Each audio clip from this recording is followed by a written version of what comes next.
Hey everyone, welcome back and happy Thursday. Okay, I love me a good Thursday. I don't know why, because I know the weekend is right around the corner. Guys, I'm loving being back in my studio. This is actually, it's so weird. I don't know. I was telling my friend this, and my friend was like, I don't have time for your problems. I was like, I don't know why, but after I leave somewhere that feels like a vacation, my first day back into life, even though I worked the whole time, it feels like it's like a little anxiety and like depression over you, like a little dark looming cloud. I'm like, get out of here with your bad energy. But, but this made me feel better. The Real Housewives in New Jersey, Melissa Gorga is now speaking on the rumor that her and Teresa Giudice were willing to squash the beef in order to continue filming. There's a few other things. So before we jump in, smash the like button. If you're not subscribed, get subscribed. Don't forget to hit that notification bell and let's jump right in.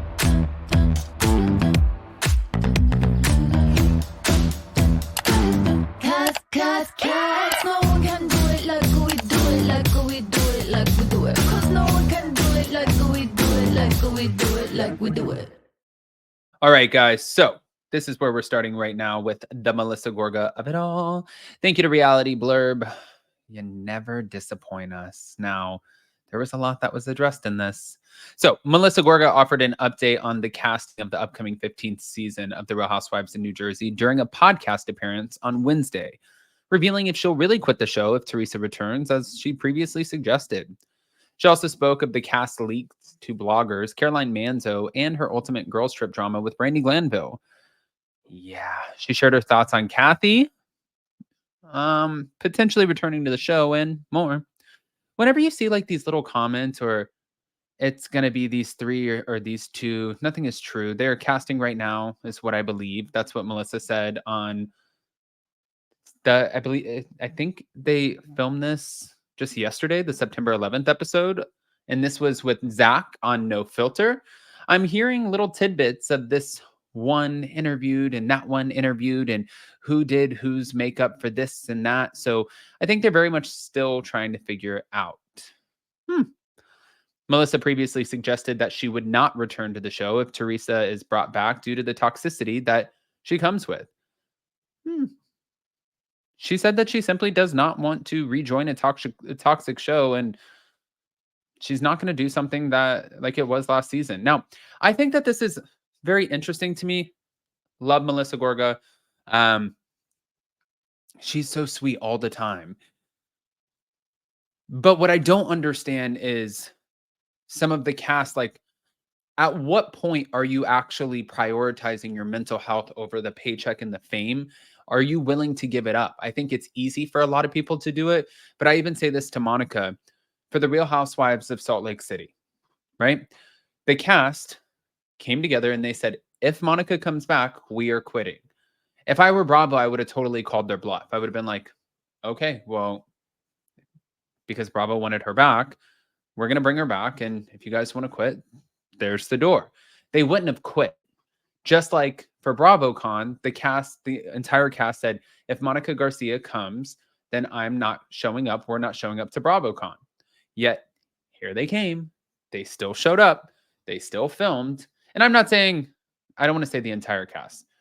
I think that there's like two or three who are saying this. But at the end of the day, I would just call the bluff because a lot of these women, they understand what being on TV does for their book deals, their brand deals, their sponsorships, their social media, promotions. It's not just the paycheck from the show, but it's what that show does for their isolated businesses. And also, let's not lie. Like, Andy Cohen was the one who said that there's an element of narcissism needed in order to do a reality show.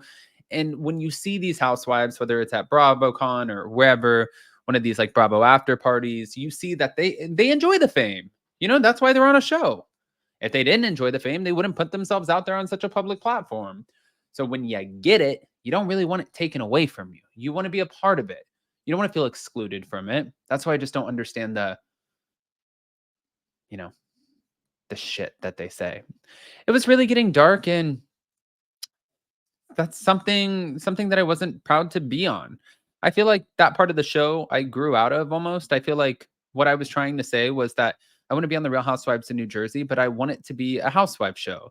That was a very toxic, dirty, like way more work than it's worth, like outside of the show with how our castmates were talking to bloggers, giving them screeners so that they had like a one up. I mean, if you think about this, it's pretty crazy and genius. I mean, giving them the opportunity to watch the episode so that their tweets were ready. So they were the first ones out there with the highest engagement of tweets. Okay. So that is some like mastermind, like someone sitting back there really trying to win. Although Melissa gave credit to the leakers who reportedly included Teresa and Jennifer Aiden, she noted that their behavior was unfair to the rest of the cast.